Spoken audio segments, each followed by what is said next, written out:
چار امام فقہ کے بن گئے. ہم چاروں کا ادب کرتے ہیں. امام شافعی ہمارے لیے قابل عزت ہیں، قابل احترام ہیں. امام مالک ہمارے لیے قابل عزت ہے. امام احمد بن حنبل ہمارے لیے قابل احترام ہے، قابل عزت ہے. اور امام اعظم ابو حنیفہ وہ تو ہیں ہی ہمارے امام. پھر سبحان اللہ. اچھا، یہ فقہ کے چار امام تھے، عقیدے ایک ہیں. فقی مسائل ہیں اپنے اپنے، لیکن عقیدہ ایک ہے. اتفاق چلتا رہا چلتا رہا چلتا رہا چلتا رہا چلتا رہا. 11ویں صدی آ گئی. نبی کریم علیہ السلام نے ایک پیشین گوئی فرمائی تھی. بخاری شریف کی حدیث سنیے. وہ پیشین گوئی کیا ہے؟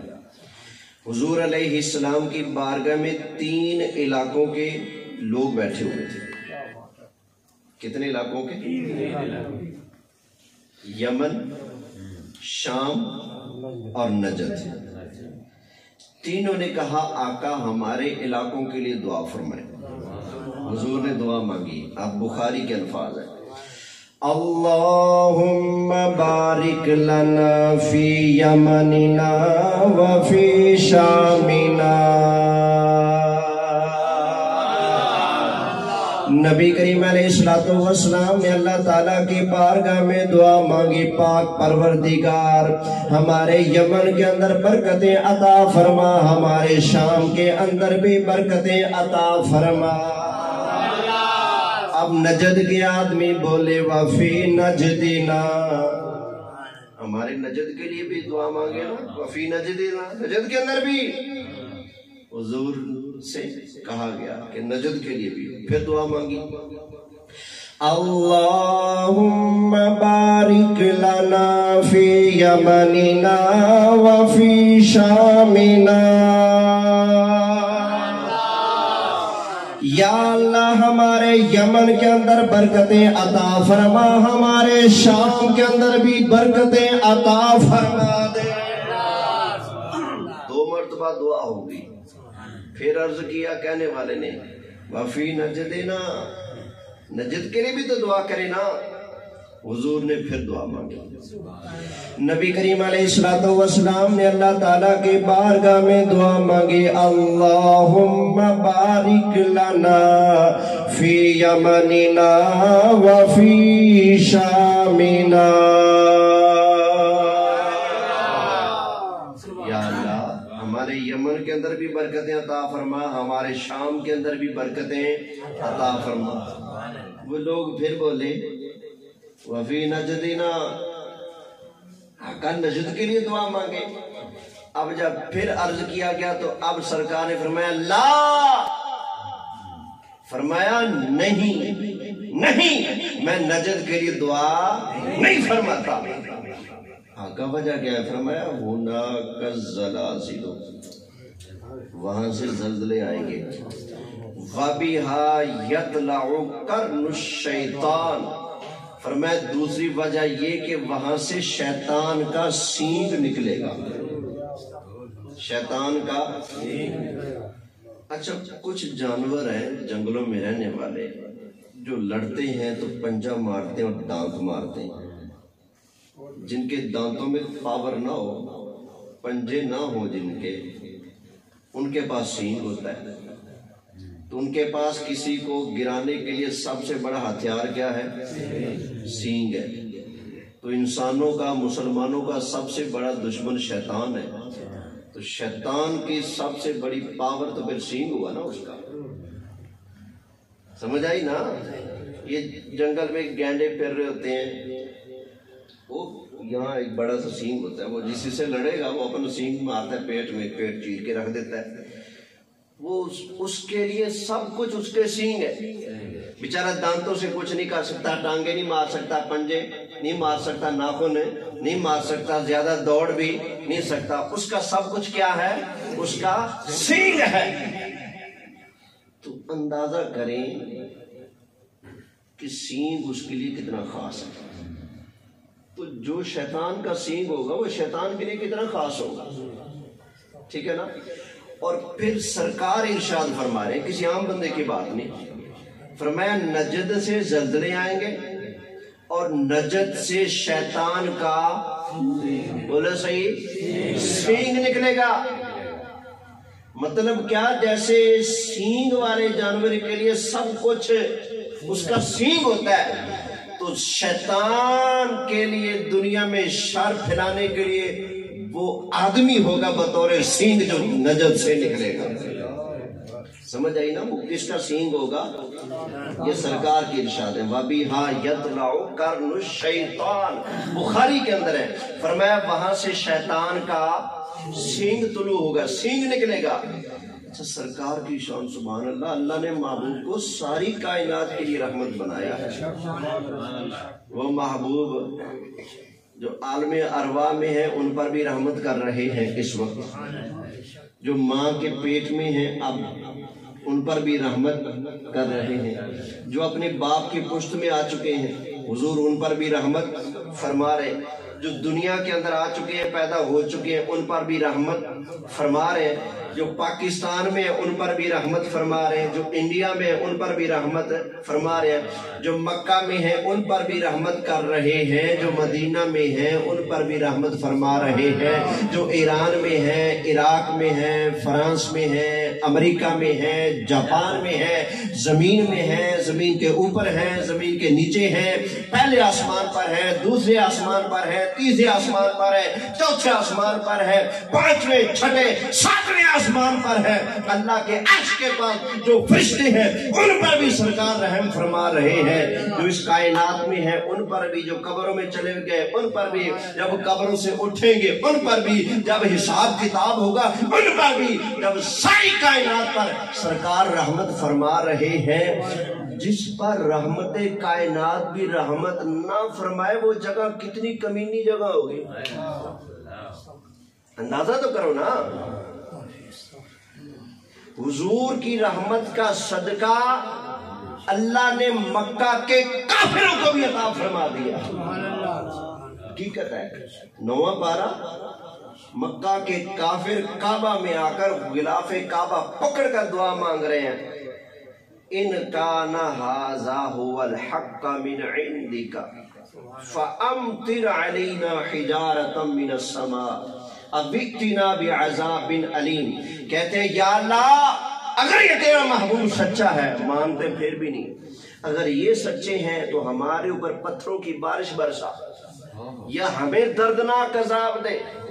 یعنی کہ اگر یہ سچے ماننا پھر بھی نہیں، اگر یہ سچے ہیں تو ہمیں تباہ فرما، پتھروں کی بارش عطا فرما یا دردناک عذاب اتار دے. اللہ نے کیا جواب دیا پتہ ہے؟ اللہ تعالیٰ نے ارشاد فرمایا وَمَا كَانَ اللَّهُ لِيُعَذِّبَهُمْ وَأَنْتَ فِيهِمْ. فرمایا محبوب ان کو اللہ عذاب کیوں دے گا جب آپ ان میں جلوہ فرما رہے ہیں، منہ مانگی موت مانگ رہے ہیں، یا اللہ عذاب دے، اور چیلنج کر رہے ہیں اگر تیرا محبوب سچا ہے. تو ہماری عقلیں تو یہی کہیں گی کہ اللہ کو چاہیے تھا کہ کڑاکا نکال دیتا، کیونکہ انہوں نے کہا اگر تیرا محبوب سچا ہے تو یہ کر. ہمارے ان کو کہہ دیتے ہوئے تو سچا ہے نا، میرے کل آمی میرے سامنے تینوں پوچھاں گا. بندہ کہتا ہے یار پہلے نہ جاتا اب تو جانا فرض ہو گیا. سمجھ آئی نا؟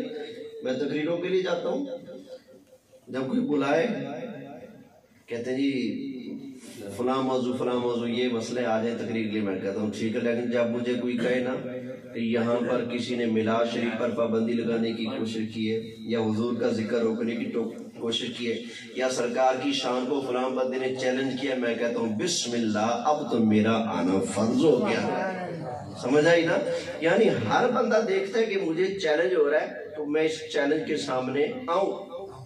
تو مکہ کی کافر کہہ رہے ہیں یا اللہ اگر تیرا محبوب سچا ہے تو ہمارے اوپر پتھروں کی بارش. اب بتاؤ محبوب سچے ہیں کہ نہیں؟ اور اللہ بارش بھی پتھروں کی اتار سکتا ہے کہ نہیں؟ لیکن اللہ نے نہیں اتاری. کیا یہ وجہ کہ سچے نہیں ہے؟ نہ. کیا یہ وجہ کہ اتار نہیں سکتا؟ نہ. کیا یہ وجہ کہ مکہ والے امیر بہت ہیں؟ نہ. کیا یہ وجہ کہ ان کی چدراہٹ بہت ہے، کوئی نقصان ہونے کا اندیشہ ہے؟ نہ. صرف ایک ہی وجہ ہے، وہ ہے وَمَا كَانَ اللَّهُ لِيُعَذِّبَهُمْ وَأَنْتَ فِيهِمْ۔ محبوب جب تو ان کے اندر جلوہ فرما ہے میں ان کو عذاب کیسے دوں؟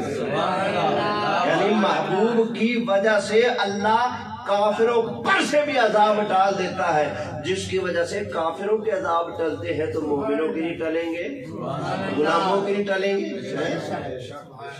روک لیتی ہے آپ کی نسبت تیر جتنے بھی ہم پہ چلتے ہیں، یہ تو کرم ہے حضور کا ہم پر، آنے والے عذاب حضور کی وجہ سے آنے والے کافروں کے عذاب اللہ نے ٹال دیے تو غلاموں کے عذاب۔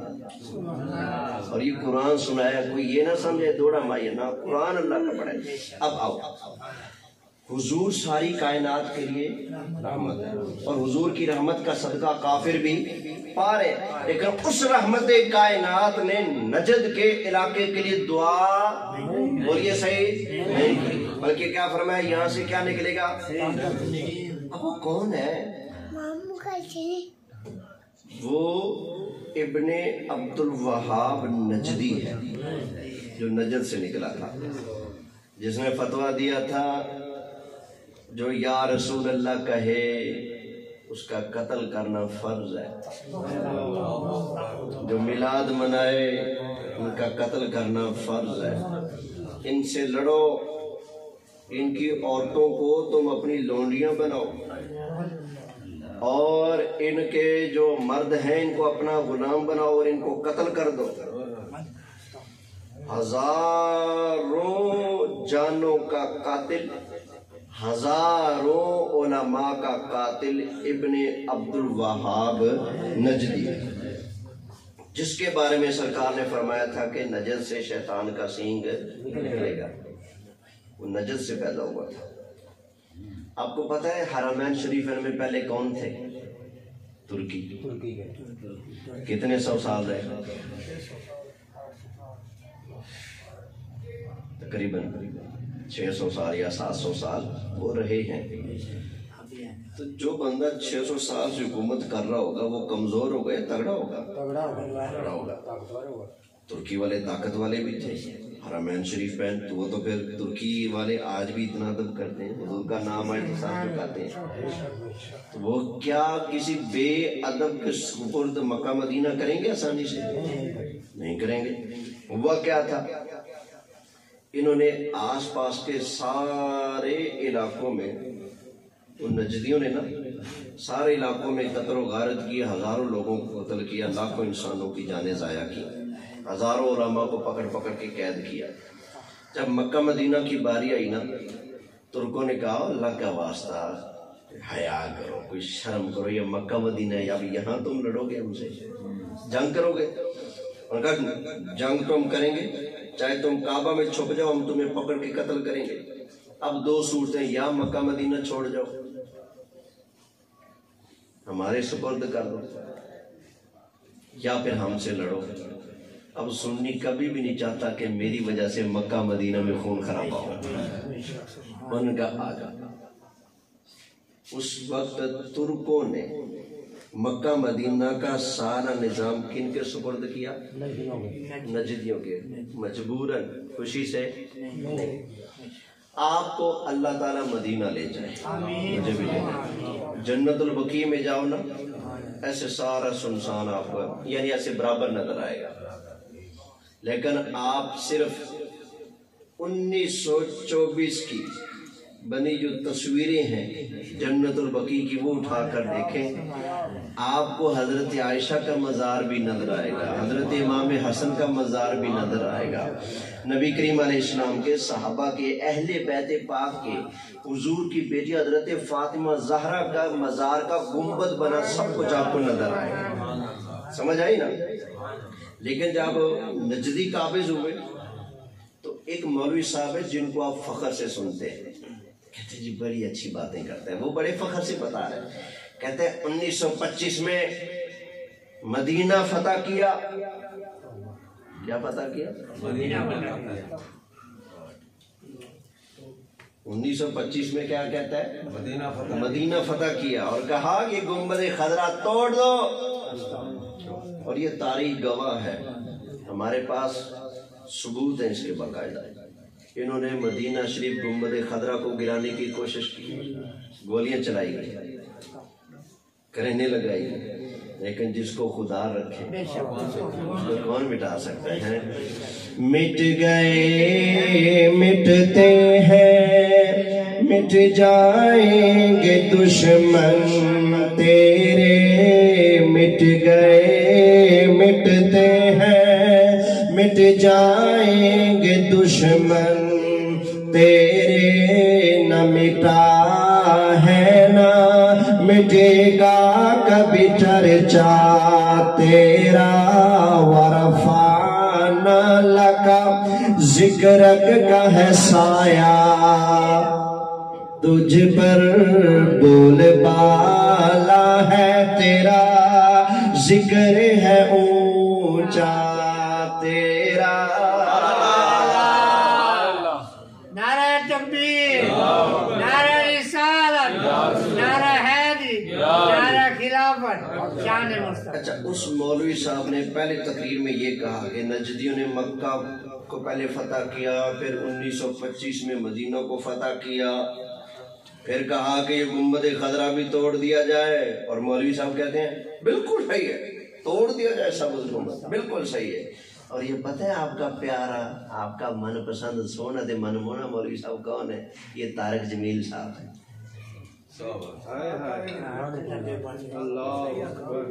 سمجھ آئی؟ یہ وہی مولوی صاحب ہے جنہوں نے کہا تھا کہ حضرت یوسف علیہ السلام کو لوگوں نے پکڑا، گدھے پر بٹھایا، منہ کالا کیا، سارے بازاروں میں پھیلایا اور کہا کہ یہ ہے جس نے بادشاہ کی بیوی سے خیانت کرنے کی کوشش کی۔ ہمیں تو جواب دینے کی ضرورت نہیں، اس کے اپنے مارکے والے اس کو لتر مار رہے ہیں۔ توجہ ہے؟ تو ان لوگوں کو بڑا مان ہے، آج بھی کہتے ہیں ہم نے مکہ مدینہ فتح کیا۔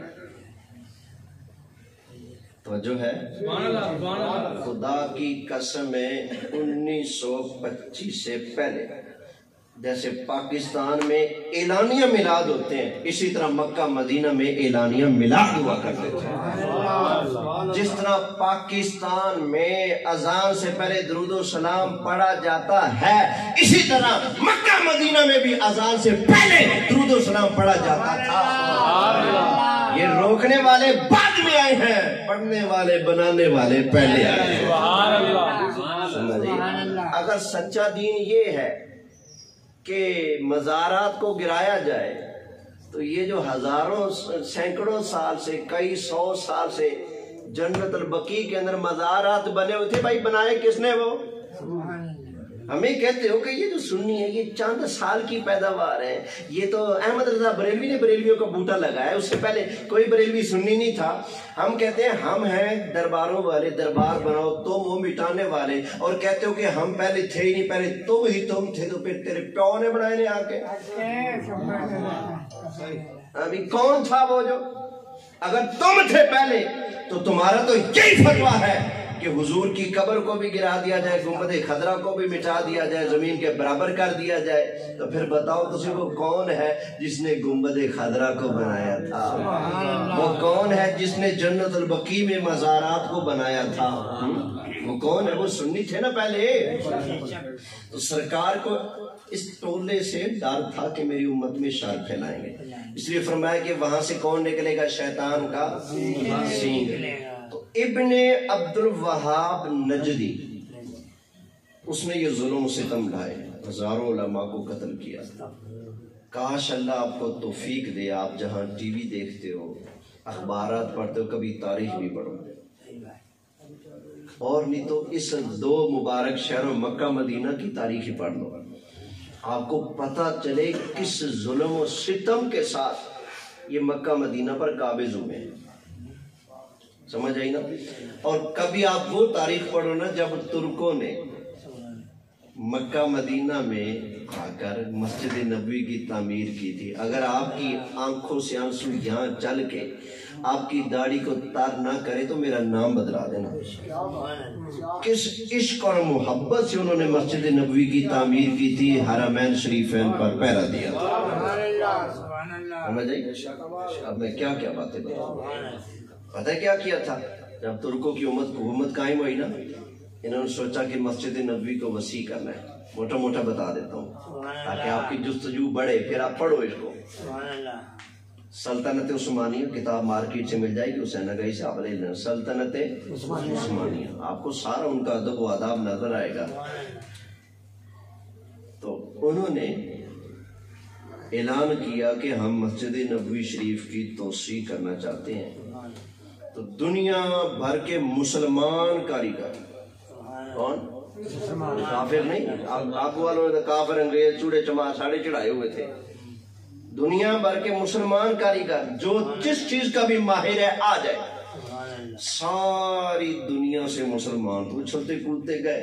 مصری، کوئی لکڑی والا، کوئی ڈیزائن والا، کوئی رنگ والا، کوئی لوہے والا، کوئی پتھر والا، ہر طرح کے کاریگر مدینہ شریف پہنچ گئے. انہوں نے مدینہ شریف میں ایک کالونی بنائی اسپیشل ان کے لیے. ان کا سارا خرچہ گورنمنٹ نے اٹھایا، ترک نے. ان کو وہاں پر شادیاں کرائیں، پھر ان کے آگے بچے پیدا ہوئے. ان بچوں کو قرآن کا حافظ بنایا، دین کا عالم بنایا، مفتی اسلام بنایا. ٹھیک ہے. پھر ان والدین کو کہا کہ جو فن تم نے سیکھے نا وہ ان عالموں اور حافظوں کو سکھاؤ. انہوں نے وہ سارا اپنا فن کاریگری کا ان اپنے بچوں حافظوں اور عالموں کو سکھایا. پھر ہر مستری پر پابندی تھی، جب اینٹ اٹھانی ہے تو قرآن پڑھنا ہے، اینٹ لگانی ہے تو قرآن پڑھنا ہے. سمجھ آئی نا؟ ایسے کرنا ہے تو درود پڑھنا ہے، ایسے کرنا ہے تو بھی درود پڑھنا ہے. قرآن پڑھتے درود پڑھتے انہوں نے ایک ایک اینٹ لگائی، ایک ایک کام انہوں نے درود و سلام اور اللہ کے قرآن پڑھتے ہوئے تعمیر کیا. میں نے آپ کو بالکل شارٹ کر کے بتایا. ادب اتنا خدا کی قسم. اب تو جائیں نا، یہ متبے کھڑے ہوتے ہیں. یہ پاکستان کا جو کالے منہ والا ہے پنڈی کا مدنی، یہ وہاں پر حضور کے روزے کے سامنے کھڑے. میں نے اس کی ویڈیو دیکھی. کہتا ہے کوئی بندہ آ کر نبی پاک سے شفاعت نہ مانگے، شفاعت کی امید نہ رکھے، یہ نہ کہے کہ قیامت والے دن آپ میری شفاعت کر کے مجھے جنت میں داخل کیجیے گا. یہ نہ کہنا، بس سلام کرو جاؤ. وہ یہ کہہ رہے ہیں. اب ترک والے سنیوں کا ادب کیا تھا؟ اگر دروازہ انہوں نے بنایا نا، آ کر فٹ کرنے لگے. دروازہ تھوڑا سا بڑا ہے، فٹنگ میں پورا نہیں آ رہا، یہاں نہیں کاٹنا، لے جاؤ باہر. مدینہ شریف سے باہر جہاں فیکٹری ہے وہاں وہ دروازہ جائے گا، کٹنگ ہوگی، پھر آئے گا، پھر کمی بیشی ہے، پھر وہیں جائے گا. اگر کہیں کوئی کیل بھی ٹھونکنا تھا نا تو کہتے تھے مدینہ شریف سے باہر جا کر یہ کیل ٹھونکنا ہے تاکہ اس کی آواز سے قبر کے اندر اللہ کے محبوب کو تکلیف نہ پہنچے. اللہ کی قسم ہو، یہ ہے ہمارے سنی. سمجھ آئی نا؟ اور یہ ادب پتہ ہے کہاں سے سیکھا؟ قرآن سے. حضور کی بارگاہ میں نا کبھی کسی غلام کی آواز اتفاقاً اونچی ہو جاتی ہے، ارادتاً نہیں، اتفاقاً. مثلا میرے بچے ہیں، چھوٹے چھوٹے ہیں، ابھی تو اتنا نہیں بولتے، تھوڑا تھوڑا بولتے ہیں. آپ میں سے جس کے بچے بڑے ہوں، پڑھ کے آئے گھر، کہ ابا جی پاس ہو گیا ہوں. بیٹے ماشاءاللہ مبارک ہو. ابا جی مٹھائی لے کے جانی ہے اسکول. ٹھیک ہے بیٹے یہ لو، آپ 1000 روپے دیں، جو ٹیچروں کو مٹھائی کھلاؤ. ابو جی ابھی کیا؟ اب یہ باپ بیٹے کی گفتگو ہوئی تو آواز کس کی اونچی ہے؟ بیٹے کی. آہستہ کس کی ہے؟ باپ کی. جذبات میں آ کر بات کر لی، اللہ اللہ خیر صلاح، بے ایمان نہیں بنا، گستاخ نہیں بنا، نافرمان نہیں بنا. لیکن اگر بارگاہ حضور کی ہو تو مسئلہ بدل گیا. سمجھ آئی نا؟ یہ بندے کے بدلنے سے مسئلہ بدل جاتا ہے. مثلا میرا کوئی شاگرد کھڑا ہو، استاد جی باز کرو، بیٹھ جائے. میرا شاگرد مجھے کہے کہ استاد جی باز کرو، بیٹھ جا. اگر بھائی سلیم کہیں باز کرو ٹھیک ہے. اگر ان کو بھی میں کہوں بیٹھ جا تیری جرأت تو مجھے روکے. ادھر کہنا بحیثیت استاد اس کو سمجھانا ہے, سمجھ آئی, اور ادھر آگے اوکھے ہو کر کہنا بھی چپ کر جاؤ, یہ بدماشی ہے. تو بندے کے بدلنے سے حکم بدل جاتا ہے. وہ چپ کر, لیکن کوئی بندہ اپنے باپ کو کہے چپ کر, پھر گستاخی بن جائے گا. شاگرد کو کہے تو یہ ادب سکھانا بن جائے گا. تو ذات کے بدلنے سے مسئلہ بدل جاتا ہے. باپ بیٹا اونچا بول رہے ہیں, چلو کوئی بات نہیں, لیکن بات اگر سرکار کی ہو تو مسئلہ, اللہ نے قرآن اتارا اس میں. اللہ تعالیٰ نے ارشاد فرمایا یا ایھا الذین آمنوا لا تقدموا بین یدی اللہ ورسولہ واتقوا اللہ ان اللہ سمیع علیم. اللہ تعالیٰ نے ارشاد فرمایا میرے محبوب کے غلاموں, تم نے کسی کام کے اندر میرے محبوب سے سبقت نہیں کرنی, پہل نہیں کرنی. آگے ارشاد فرمایا یا ایھا الذین آمنوا لا ترفعوا اصواتکم فوق صوت النبی. خبردار ایمان والو, دوران گفتگو تمہاری آواز میرے محبوب کی آواز سے ذرا بھی اونچی مت ہو. تمہاری آواز میرے محبوب کی آواز سے اونچی, یہ ادب کس نے سکھایا ہے؟ قرآن نے سکھایا ہے. اچھا, بعض اوقات ہم دوسرے کو ایک پیار والا نام رکھا ہوتا ہے اس سے بلاتے ہیں اور چیخ کر او فتح ہوتا ہے نا, او بھائی بشیر ہے اور نذیر ہے. ہمارے دیہاتوں میں زیادہ چلتا ہے, شہروں میں تھوڑا کم چلتا ہے. ہمارے دیہاتوں میں سیدھی بات ہے, ایسے چلتا فتوح ہے فلانے ادھر. ایک دوسرے کو تو ہم ایسے پکار سکتے ہیں, کوئی بے ادبی نہیں, لیکن جب باری ہے سرکار کی, صرف یہ پکارنا کہاں لے جاتا ہے یہ دیکھنا. فرمایا وَلَا تَجْهَرُوا لَهُ بِالْقَوْلِ كَجَهْرِ بَعْضِكُمْ لِبَعْضٍ أَن تَحْبَطَ أَعْمَالُكُمْ وَأَنْتُمْ لَا تَشْعُرُونَ.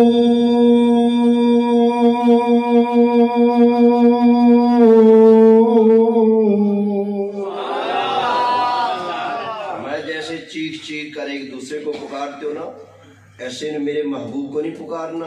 اگر تم نے یہ غلطی کر لی یا اپنی آواز اونچی کر لی, سمجھ آئی نا, یا پھر میرے محبوب کو چیخ چیخ کر پکارا, تو رزلٹ کیا نکلے گا؟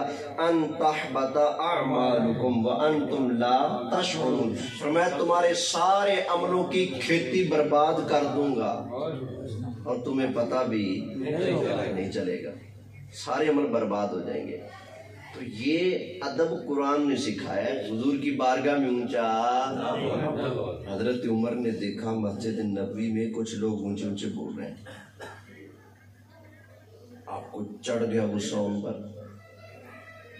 غصے میں آ کر آپ نے ڈنڈے سوٹے تو نہیں پھیرے نہ, آپ نے ان کو کوئی لل کر ول کر ماری اونچی آواز, اوے کیا کر رہے ہو, ایسا کچھ بھی نہ کہا.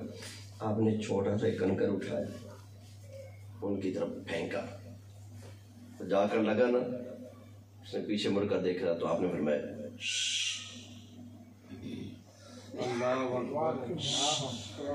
چپ, تمہیں نہیں پتا کس کی بارگاہ میں آیا. چپ کرایا, ادھر آؤ. آ گئے. کہاں سے آئے ہو؟ مدینہ میں رہتے ہو؟ نہیں حضرت ہم تو بڑی دور سے آئے. فرمایا چلو بچ گئے ہو. اگر تم ہوتے مدینے کے اور یہ بے ادبی کر بیٹھتے تو میں عمر تمہیں درے لگاتا. سمجھ آئی نا, یہ حضرت عمر کا قانون ہے. تو وہ مدینہ شریف میں اونچے اونچے اعلان کر رہے ہوتے ہیں. یہ ہمارے قاری یوسف صاحب یہ جب عمرہ پر گئے تھے نا, تو انہوں نے مجھے بتایا کہ مسجد نبوی میں چھتریاں لگی ہوئی نا, اس کے نیچے بیٹھ کر ایک بندہ اردو میں درس دیتے ہیں ڈیلی. تو وہ کہہ رہا تھا نبی پاک کے روزے کی طرف اشارہ کر کے, اللہ اس بے ایمان کو غرق کرے. کہہ رہا تھا ان سے تم نے امید رکھی شفاعت کی، یہ تمہیں بخشوائے گا، یہ تمہارے کام آئے گا، یہ تمہیں کچھ کر سکتا ہے، اور یہ تمہارے آواز سنے گا، یہ تمہارا درود سنے گا، اس کو زندہ سمجھتے ہو؟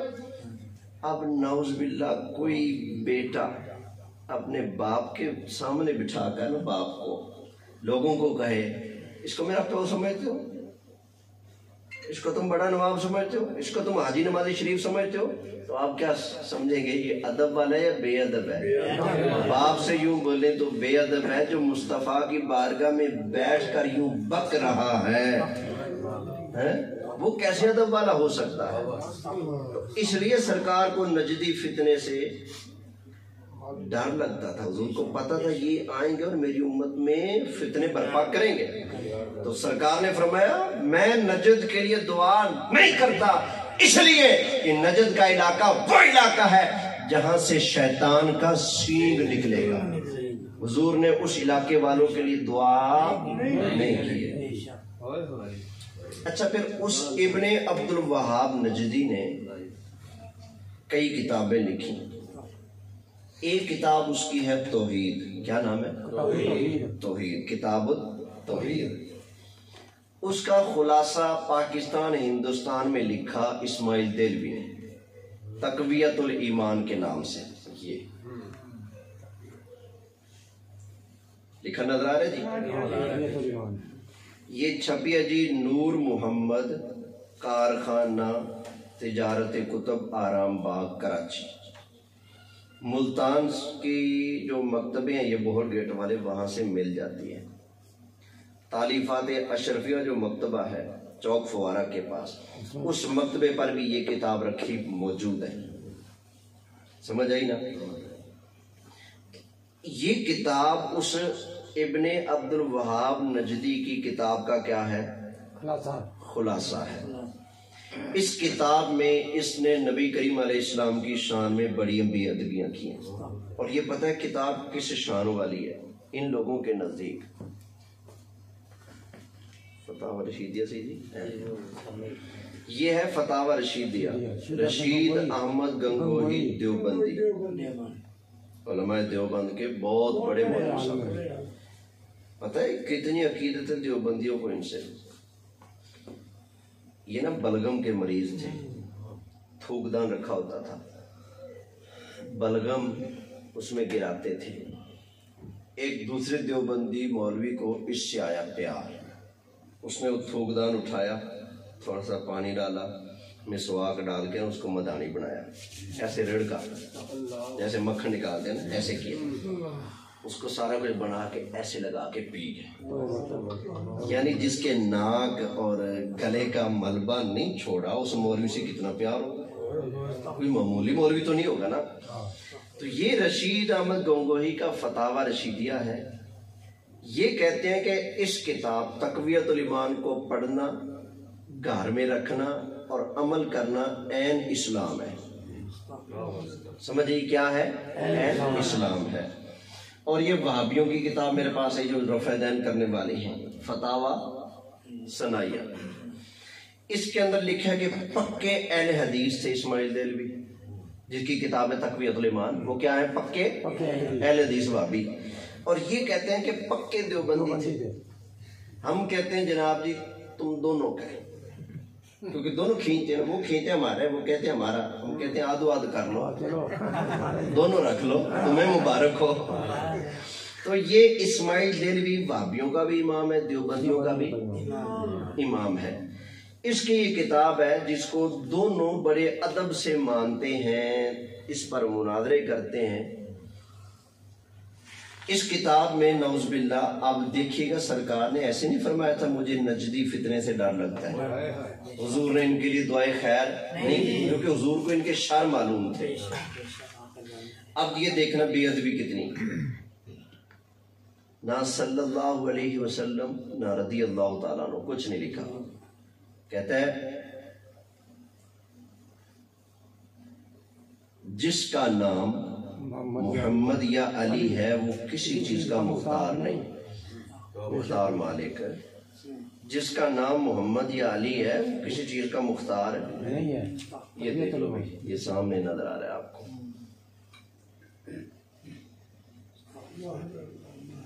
جس کا نام محمد یا اچھا یہ غلام کی بولی ہوتی ہے یا دشمن کی بولی ہوتی ہے؟ سجن کی بولی تو نہیں ہوتی نا. نون لیگ والا کہے گا اور جس کا نام عمران خان ہے نا یہ کچھ نہیں کر سکتا، ٹھیک ہے نا. اور عمران خان والے کہیں گے اور جس کا نام نواز شریف ہے نا وہ کچھ پتہ چلا یہ مخالف کی بولی ہے. پی ٹی آئی والا کبھی نہیں کہے گا کہ عمران خان کچھ نہیں کر سکتا، ٹھیک ہے نا. تو اس نے کہا ہے کہ نعوذ باللہ جس کا نام محمد یا علی ہے وہ کسی چیز کا مختار نہیں ہے. اچھا بھائی یہ میرا ہے، میں نے اپنے پیسوں سے خریدا ہے، میں اس کا اختیار رکھتا ہوں. چاہوں تو چولہے میں جلا دوں، چاہوں تو اپنے پاس رکھوں، چاہوں تو کسی کو گفٹ دے دوں. مجھے اختیار ہے کہ نہیں؟ میرے پاس موبائل ہے اس پر میرا اختیار ہے، آپ کی جیب میں پیسے اس پر آپ کا اختیار ہے. آپ کئی چیزوں کے مالک ہو، میں کئی چیزوں کا مالک ہوں. کئی چیزوں پر مجھے اختیار ہے، کئی چیزوں پر آپ کو اختیار ہے. کیا خیال ہے جس کا کلمہ پڑھتے ہیں ان کو کسی چیز کا اختیار نہیں، کسی چیز کے مالک و مختار نہیں ہے. اچھا اس نے اور کیا لکھا؟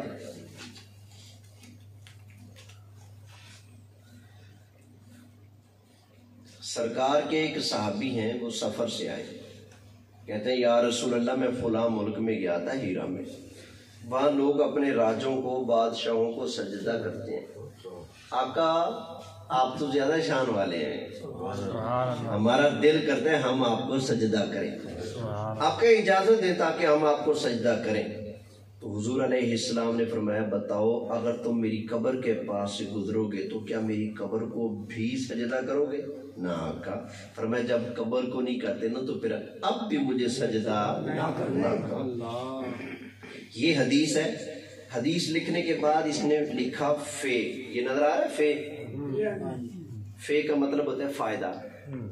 جیسے پی ٹی آئی کا مطلب کیا ہے؟ پاکستان سنی تحریک انصاف، کیونکہ ہم سنی پاکستان تحریک انصاف، کیونکہ ہم سنی ہے نا، بس نکل گیا منہ سے. اچھا بھائی اس نے آگے فائدہ لکھا ہے یعنی میں بھی ایک دن مر کر مٹی میں ملنے والا ہوں تو کب سجدے کے لائق ہوں. اب بتاؤ کیا یہ نبی پاک نے فرمایا تھا؟ نہیں. اب یہ حضور کے فرمان کا خلاصہ نکال رہا ہے کہ نبی پاک نے فرمایا یعنی میں بھی ایک دن مر کر مٹی میں ملنے والا ہوں تو کب سجدے کے لائق ہوں. ہم کہتے ہیں تو مر کے مٹی میں ملے، تیرا پیو مر کے مٹی میں ملے. مصطفیٰ کی تو شان سبحان اللہ. تو زندہ ہے واللہ، تو زندہ ہے واللہ، تو زندہ ہے واللہ، تو زندہ ہے واللہ. میرے چشم عالم سے چھپ جانے والے، میرے چشم عالم سے چھپ جانے والے جو ہے. اچھا اس کے رد پر ایک آیت پڑھ دوں، زیادہ نہیں، ایک آیت میرا حق بنتا ہے. توجہ ہے. اللہ تعالیٰ نے ارشاد فرمایا وَمَنْ أَعْرَضَ عَنْ ذِكْرِي فَإِنَّ لَهُ مَعِيشَةً ضَنْكًا. اللہ تعالیٰ نے ارشاد فرمایا جو بندہ ہمارے ذکر سے منہ موڑے گا، ہماری یاد سے منہ موڑے گا، ہم اس کی زندگی کو تنگ فرما دیں گے. وَنَحْشُرُهُ يَوْمَ الْقِيَامَةِ أَعْمَى. فرمایا قیامت والے دن اندھا کر کے اٹھائیں گے اور اس کی زندگی کو کیا کر دیں گے؟ تنگ کر دیں گے. جب یہ آیت آئی نا تو صحابہ نے پوچھا آقا اللہ نے فرمایا جو ہماری یاد سے منہ موڑے گا اس کی زندگی تنگ کر دیں گے، لیکن آقا ہم رب کو یاد کرتے ہیں، کافر منہ موڑتا ہے، کافر آسانی میں ہے، ہم پریشانیوں میں ہیں، تنگ زندگی ہماری ہے. وہ تو آسائش میں، وہ تو آرام میں، مشکل میں تو ہم میں. لیکن آقا جو رب نے فرمایا جو اللہ کی یاد سے منہ موڑے گا زندگی اس کی تنگ ہوگی. تنگ تو ہم ہیں، ہم مارے کھاتے ہیں، ہم نقصان اٹھاتے ہیں، یہ ہمارے اوپر حکم چلاتے ہیں. تو یا رسول اللہ اس آیت کا مطلب کیا ہے؟ تو نبی کریم علیہ السلام نے پتہ کیا ارشاد فرمایا؟ حضور علیہ السلام نے ارشاد فرمایا میرے صحابہ اس زندگی سے مراد ہے قبر والی زندگی. جب بندہ قبر میں جاتا ہے، کافر ہوتا ہے، بے ایمان ہوتا ہے، تو اللہ تعالیٰ اس کافر بے ایمان کے اوپر قبر کے اندر گنجا سانپ مسلط کر دیتا ہے. وہ اس کو قیامت تک ڈنگ مار کے تکلیف دیتا رہے گا. پتہ چلا قبر کے اندر کافر کو بھی زندگی حاصل ہے لیکن تنگ، مومن کو بھی زندگی حاصل ہے قبر میں آرام اور آسائش والی. اور کافر سے مومن کی زندگی اعلیٰ، مومن سے شہید کی زندگی اعلیٰ، شہید سے نبیوں کی زندگی اعلیٰ، اور سارے نبیوں سے اللہ کے محبوب کی زندگی اعلیٰ. بتاؤ کافر کو قبر میں زندگی حاصل ہے لیکن کیسی؟ تنگ. اس کے اوپر کیا مسلط ہے؟ بولو. اچھا ایک بات بتاؤ ایمانداری والی، میں جب یہ والی آیت پڑھتا ہوں نا من اعرض عن ذکری تقریر میں، صرف اس آیت کی تشریح میں اس حدیث کو ذکر کرتا ہوں کہ قبر میں گنجے سانپ آئیں گے، وغیرہ میں نے کبھی تقریر نہیں کی. اس آیت کے علاوہ کبھی میں نے یہ حدیث نہیں پیش کی کہ قبر میں گنجے سانپ آئیں گے. کچھ لوگ بڑے شوق سے بیان کرتے ہیں میرے بھائیو قبر میں گنجے سانپ آئیں گے، قبر میں گنجے سانپ ہوں گے، گنجے سانپ ہوں گے، قبر میں گنجے سانپ ہوں گے، قبر میں گنجے سانپ ہوں گے. انہوں نے قبر پر جب بھی بولنا گنجے سانپ لے کے آنا ہے. مجھے لوگ پوچھتے ہیں بھئی آپ گنجے سانپوں کا ذکر نہیں کرتے. میں کہتا ہوں اس لیے گنجے سانپ گنجوں کو مبارک. ان کو مبارک ہو، گنجوں کو مبارک ہو. ہماری قبر میں تو سونا زلفوں والا مصطفیٰ آئے گا انشاءاللہ، قبر جگمگ کر اٹھے گی. جس کو گنجے چاہیے وہ گنجوں کا ذکر کرتا رہے. ہم تو یہی کہتے ہیں جی کر دائے مر جاواں جس دن دائے سونے آئے وچ قبر دے آقا نے دیدار کرانا. قبر کے اندر کافر بھی زندہ لیکن مشکل میں. عذاب قبر ہوتا ہے کہ نہیں ہوتا ہے؟ ایمان ہے نا. عذاب کس کو دیا جائے گا، مرے کو یا زندہ کو؟ زندہ کو. قبر میں زندہ کیا جاتا ہے ہر ایک کو، کافر ہو اس کو بھی، مومن ہو اس کو بھی. اس لیے تو مومن کی قبر جنت بن جاتی ہے، کافر کی قبر جہنم کا گڑھا بن جاتی ہے. کافر کو قیامت تک قبر کے اندر عذاب ہوتا رہے گا. اگر مرا پڑا ہے تو مارنے کا کیا فائدہ؟ یہ سزا ہونا اس بات کی دلیل ہے. قبر کے اندر کافر بھی زندہ لیکن اوکھا، مومن زندہ سوکھا. جو ہے اچھا جب ہم ان سے پوچھتے ہیں نا بھئی یہ کیا پک دیا کہ نعوذ باللہ نبی پاک مار کر مٹی میں ملنے والے، یہ کیا گستاخی کر دیا، تو پتہ کیا کہتے ہیں؟ کئی دیوبندیوں کے چلاک مولوی آتے ہیں، وہ کہتے ہیں اصل میں تمہیں سمجھ نہیں. کہتے ہیں یہ یوں ہے کہ میں بھی ایک دن مر کر مٹی سے ملنے والا ہوں. یعنی کہ میں نے وفات پانی ہے اور وفات پا کر میں نے جانا ہے قبر میں. قبر میں جاؤں گا تو مٹی سے مل جاؤں گا. کس چیز سے؟ مٹی سے مل جاؤں گا، یہ معنی ہے. تو کہتے ہیں میں کا مطلب ہے سے، میں کا مطلب سے ہے. میں کا مطلب میں نہیں، میں کا مطلب کیا ہے؟ سے ہے. ہم کہتے ہیں جناب یہ دھاندلی نہ کرو. اگر میں کا مطلب سے ہے تو پھر ایک مثال ہم دیتے ہیں. سے کا مطلب پھر میں بنے گا، میں کا مطلب سے بنے گا. یہ کیا ہے جی؟ مائک ہے نا. یہ مائک میں نے دے دیا اس بندے کو، میں نے کہا جی یہ امانت ہے سنبھال کے رکھنا، ہفتے بعد لے لوں گا. ہفتے بعد میں جب گیا ان کے پاس، مثال دے رہا ہوں، میں نے کہا جی مائک، انہوں نے کہا جی مجھ سے گم ہو گیا. مجھ سے گم ہو گیا. تو میں نے کہا جی آپ سے گم ہو گیا. جی میں نے کہا سے کا مطلب تو میں نہیں. کہتے ہاں. پھر میں نے کہا پھر کیا معنی بنے گا کہ مائک مجھ میں. اور شکر کرو میں چھوٹی چیز امانت دیتی ہے, یہ امانت نہیں پکڑا ہے. تو سے کا معنی میں یہ صرف چلاکی کے علاوہ کچھ نہیں. یہ نعوذ باللہ سرکار کی بے ادبی ہے. اللہ تعالیٰ ہمیں ادب والا بنا. ایک اور عبارت سن لیں اس کتاب کی.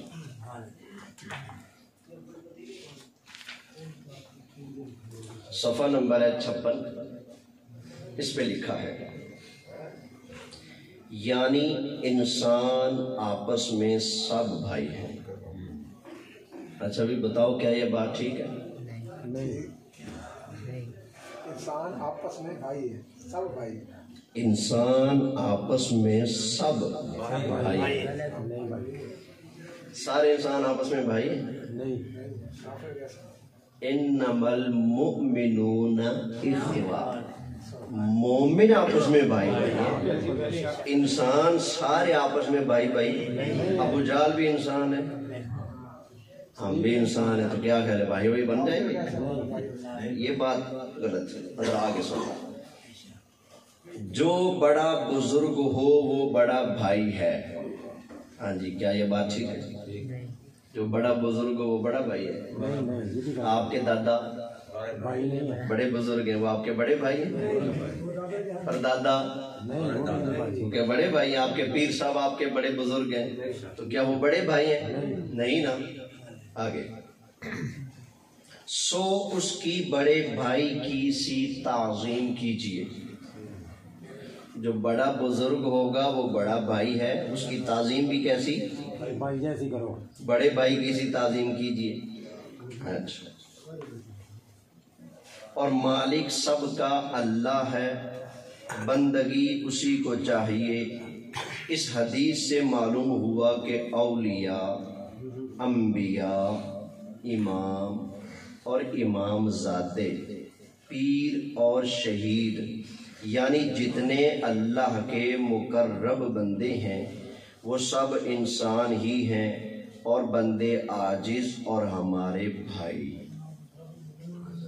کون کون بلا؟ انبیاء, اولیاء, انبیاء, امام, امام زادے, پیر, شہید. یعنی نبی پاک علیہ السلام سمیت سارے نبی, سارے ولی, یہ ہمارے کیا ہیں؟ بڑے بھائی ہیں. تو ان کا ادب کتنا ہے؟ سو اس کی بڑے بھائی کی سی تعظیم کیجئے. اب پہلے یہ بتاؤ کیا نبی پاک علیہ السلام ہمارے بڑے بھائی ہیں؟ نہیں. کیا نبی پاک علیہ السلام کا ادب بڑے بھائی جتنا ہے؟ یہ دونوں باتیں کیا ہیں؟ غلط ہیں. حوالہ موجود ہے ہمارے پاس, کوئی اس کو چیلنج نہیں کر سکتا کہ غلط کہہ رہے. اس میں لکھا ہے, یہ دوبارہ پڑھتا ہوں ذرا غور کیجیے گا. انسان آپس میں سب بھائی ہیں, جو بڑا بزرگ ہو وہ بڑا بھائی ہے, سو اس کی بڑے بھائی کی سی تعظیم کیجیے. اور مالک سب کا اللہ ہے, بندگی اسی کو چاہیے. اس حدیث سے معلوم ہوا کہ اولیاء, اولیاء, انبیاء, امام, امام زادے, پیر, شہید یعنی جتنے اللہ کے مقرب بندے ہیں وہ سب انسان ہی ہیں اور بندے عاجز اور ہمارے بھائی. تو شروع میں بیان ہوا کہ ان کا ادب کتنا کرنا ہے؟ بڑے بھائی جتنا کرنا ہے. آپ ذرا سمجھدار بندے ہو, ذرا مجھے بتائیے گا, جو بڑا بھائی ہوتا ہے اس کی گھر والی ہماری کیا لگے گی؟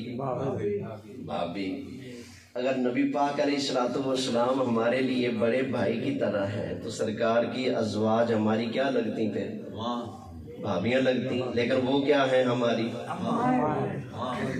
اللہ کہتا ہے, اللہ تعالیٰ نے ارشاد فرمایا النبی اولا بالمؤمنین من انفسہم وازواجہ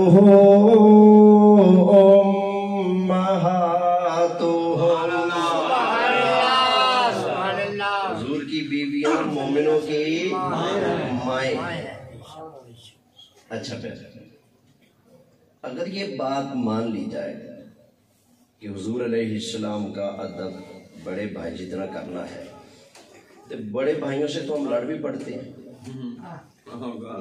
کیا خیال ہے آپ کے ملتان میں نہیں لڑتے؟ اچھا دوسری بات, میں نے ایک بندے کو یہ بات کی نا تو وہ کہنے لگا نہیں اصل میں یہ بھائی بھائیوں میں فرق ہوتا ہے. جو بھائی ہوگا نا پورے پروٹوکول سے اپنے بڑے بھائی کا ادب کرنے والا, اس بھائی جیسے ادب کی بات ہو رہی ہے, بے ادب بھائی کی بات نہیں ہو رہی.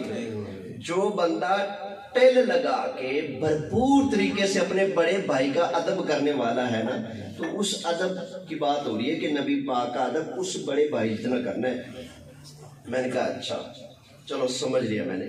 ایک بندہ اپنے بھائی کا بڑے بھائی کا بڑا ادب کرتا ہے, احترام کرتا ہے, وہ بیٹھا ہے, بڑا بھائی بھی بیٹھا ہے, سامنے آ گیا اس کا باپ.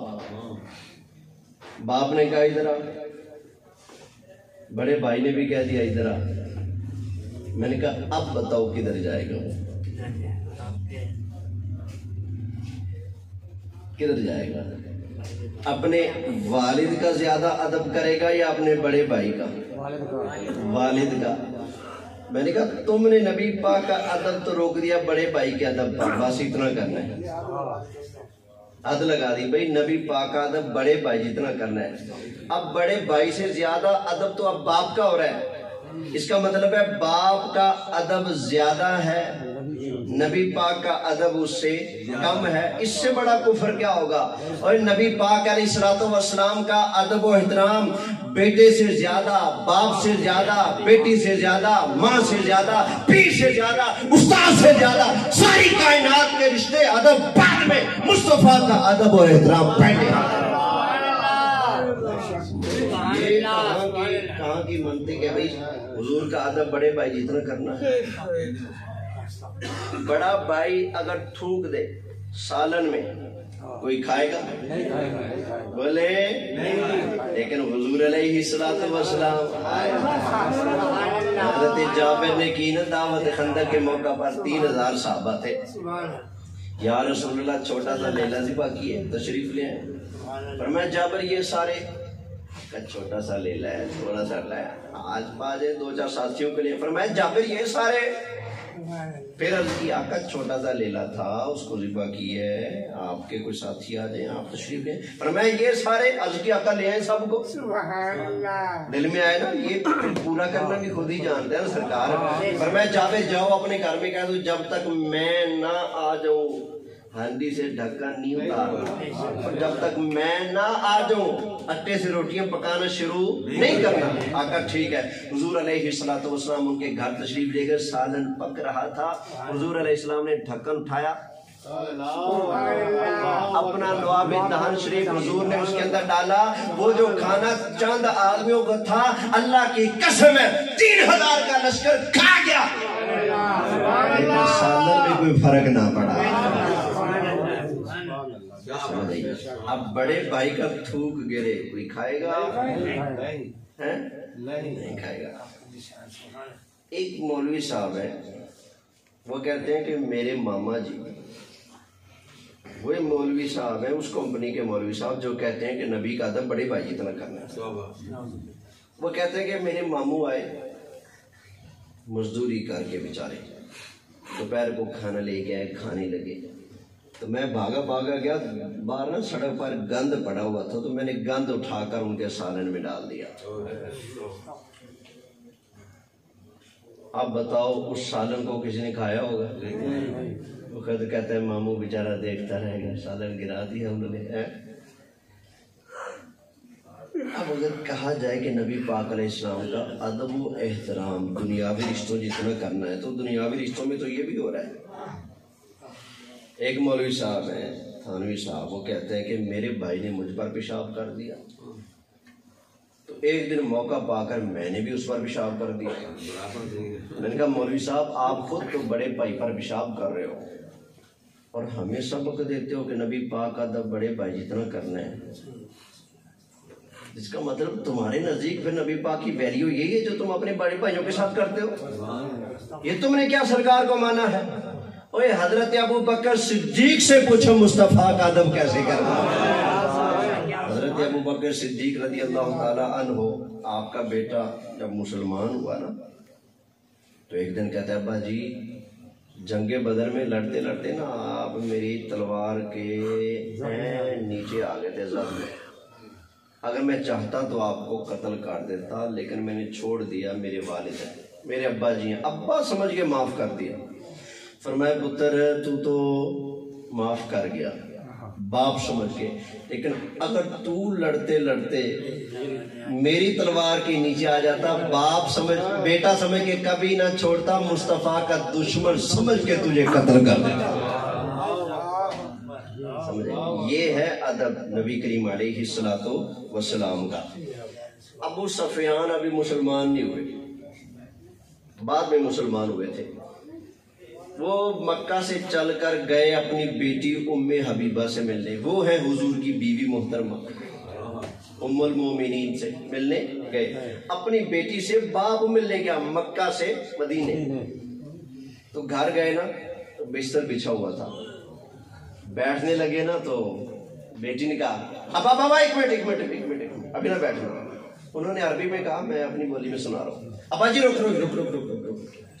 انہوں نے شاید سمجھا ہوگا کہ یہ بستر پرانا ہے، چلو اٹھا کر سائڈ پہ رکھیں گے، کوئی نیا بچھائیں گے۔ انہوں نے وہ بستر اٹھا لیا تو کہتے ہیں اب بیٹھ جاؤ۔ انہوں نے کہا پتر کہہ رہے پیو آندے نے بیٹیاں نویں بسترے کٹ کے بچھاندیاں نے تے تو جڑا پیا سی وہی چک لے۔ انہوں نے کہا ابا اصل وچ تو ہے مشرک، تو ہے پلید تے آ بستر ہے اللہ دے محبوب علیہ السلام۔